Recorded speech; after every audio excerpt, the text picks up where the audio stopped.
In front of me is Asus Zenfone 11 Ultra, and today I would like to show you how you can apply iOS Launcher. Begin by opening Play Store and downloading free app called iOS Launcher 18 from Launcher Studio Developer. When it's ready, open it. Then hit Get Started. Select I agree to terms and conditions and choose Continue twice.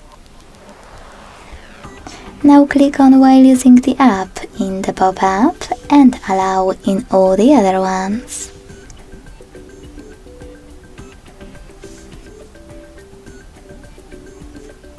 Close and add.